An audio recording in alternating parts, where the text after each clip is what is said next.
Hello AP Calculus. This is going to be a video on 1.16, the intermediate value theorem. So we have the theorem at the top of our page here in the notes. We've got a nice diagram to give a little bit of a visual for you. If f is continuous from a to b, then every value between f of a and f of b must exist at some point within the interval. So I want to point out that the function has to be continuous for you to be able to use the IVT. That is a condition that if you're going to use the IVT, you have to state that the function is continuous. Now, let me give a little bit of a real life example here that might help you understand what the intermediate value theorem, or for short, IVT, is trying to tell you. So let's say you're driving on the highway and this graph demonstrates your speed, okay? Let's say that right here at 60 miles per hour, you are really sleepy and you accidentally close your eyes. I know this is a very bad thing to do, but let's just pretend. You close your eyes because you're really tired. And when you wake up over here, you open your eyes and you're going 70 miles per hour. What the IVT is saying, as long as the function is continuous, which it would be if you're driving, your speed could have reached any speed value between 60 and 70 at any given time. Now, what the IVT does not guarantee is it doesn't guarantee that you dipped below 60. You could have dipped below 60, but the IVT says that everything in between f of a and f of b must exist at some point. So everywhere between 60 and 70 miles per hour exists, but we're not guaranteed anything below. It's possible, but it's not guaranteed. So let's try some examples of what an IVT example might look like. So example 1, we have a table here. Our x values go from 0 to 9. For number 1, it says on the interval from 0 to 9, what is the minimum number of zeros? So we're going to look at the y values here. It might help to plot these points if you're more of a visual person, if you want to see them plotted on a coordinate plane. But in order to be a 0, that means you need to go through the x-axis, or the y value must be 0. So if we look carefully between 1 and -5, if the y value goes from 1 and then to -5, and we know it's a continuous function, then right in between these two values, there must have been a 0. It must have crossed through the x-axis. Same with from -5 to 3. If we're going from a negative number to a positive number, we had to have crossed through the x-axis. Now between 3 and 7, it's possible to have a 0, but we're not guaranteed to have a 0. And so then between 7 and -1, to go from a positive number to a negative number, we had to have crossed through the x-axis. So your conclusion is going to be at least 3 zeros. And let me just explain here. I'm going to say between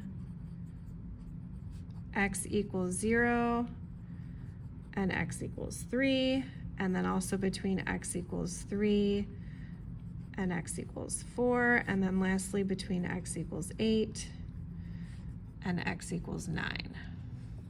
Okay. Number 2 says on the interval from 4 to 9, so we're not looking at the whole table, what is the fewest possible times f of x equals 1? So between 4 and 9 here, we're looking to see where would we have crossed through 1 as a y value. Well, between 3 and 7, we could have dipped below 3 and gone down to 1 and then back up to 7, but we don't know for sure. That's not a guarantee. However, to go from positive 7 to -1, we had to have gone through f of x equals 1. So I'm just going to say once here. And then I'll specify and I'll say between x equals 8 and x equals 9. Okay, on the interval from 0 to 4, must there be a value of x for which f of x equals 2? So we're looking between these first 3 ordered pairs. Could we have, or must there be a value where f of x equals 2? Well, to go from 1 to -5, we would not necessarily have to go through positive 2, right? Because 1 is below 2. But to get from -5 all the way up to 3, we would have had to cross through f of x equals 2 here. So yes, there must be a value on the interval between 3 and 4, f of x equals 2 by the IVT. The intermediate value theorem says it has to go through 2 because it's continuous. Okay, number 4, let's see if I can fit the table and number 4 in the frame here. On the interval from 4 to 8, just between these two ordered pairs, could there be a value of x for which f of x equals -2? Well, we're going from 3 to 7. You don't have to go through -2 to get from 3 to 7. But the question is, could there be a value? So I drew a picture of what something could possibly happen. Gives you a little visual there. Let me slide this down. So we could just go straight from 4 to 8. We don't know necessarily what happens, but we could possibly go up and then down and then back up again, meaning we could go through -2. And so the conclusion here is yes, there could be a value of x for which f of x equals -2, but it's not guaranteed by the IVT. So it's possible, but we're not given a guarantee there. Pause the video if you need to. I'm going to move on to the next question. All right, so on the back, what we're going to do is look at, sorry, I'm just going to add a post-it here to cover part. Let me do this. Part of the solution here. All right, so example 2 on the back. We're given this table here, and this is an actual AP exam question from the past. It says the function f is continuous, that's important for us to know, on the closed interval from 0 to 2. And it has values that are given in the table above, but notice we're missing that middle value for the y values. The equation f of x equals 1/2 must have at least 2 solutions in the interval from 0 to 2 if k equals what? So for me, I'm a visual person. I like to draw the picture if that helps. So I have that drawn here. What I did was I sketched a very brief graph and I plotted 0, 1 and 2, 2. So here's 0, 1, here's 2, 2. And the equation f of x equals 1/2 I drew as a dotted line. In order to have at least 2 solutions, that means that to get from this point to this point, I would have to dip below the dotted line and then go back up, and here's one of my solutions and here's the other solution. So this tells me that k has to be under the value of 1/2 because this point here has to be below the line of 1/2. So here's my conclusion. In order for f of x to equal 1/2, to have 2 solutions, the curve drawn must be below f of x equals 1/2. This means k must be less than 1/2, and therefore k must be 0 because that's the only choice. If k was equal to 1/2, then this point would be on the line and we wouldn't dip below the line, we would just touch it once and that wouldn't be enough. We need 2 solutions. The rest are all above the line y equals 1/2, so those are not choices. All right, let's look at the last question. Let f of x be a continuous function on the closed interval from -3 to 6. If f of 3 equals -1, I went ahead and plotted that here, and f of 6 equals 3, I plotted that here, then the intermediate value theorem guarantees that blank. So let's decide which one we know for sure is true. Now you have to be careful. Some of these could be true, but you want to make sure it's guaranteed. All right, so the first one says f of 0 equals 0. So we know this is a continuous function connecting these points, but we don't know for sure that we go through 0, 0. We might, but we're not guaranteed that. So I'm going to put possible, but not guaranteed. So it can't be A.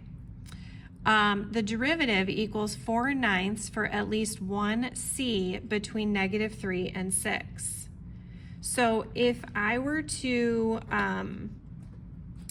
graph this in, we haven't really talked much about derivative yet, so don't get too caught up. This question on the AP exam would be given obviously after you've learned the entire course.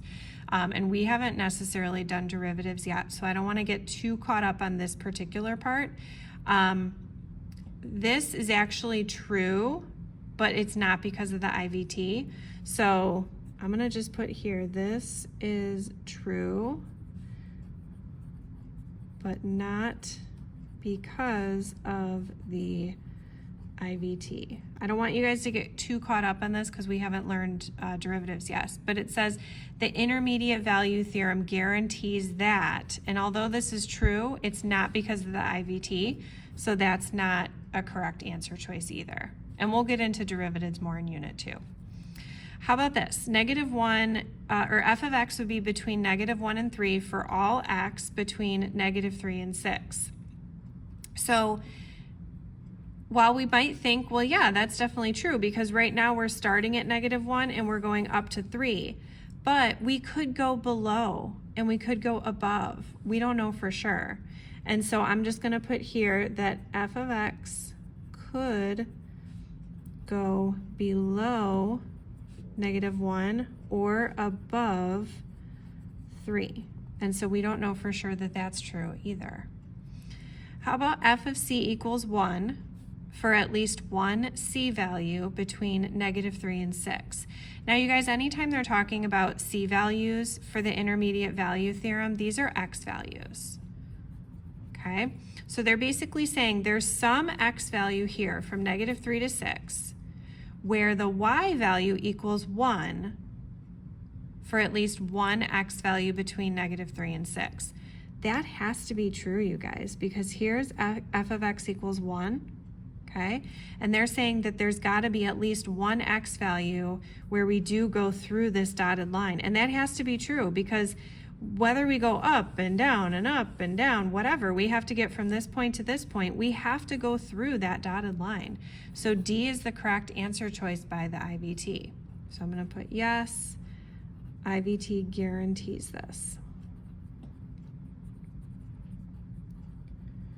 All right, now E might seem correct, but the endpoints are wrong. So let's read it. F of C equals 0, so it's very much like part D, except my dotted line would be on the x-axis for at least one C between -1 and 3.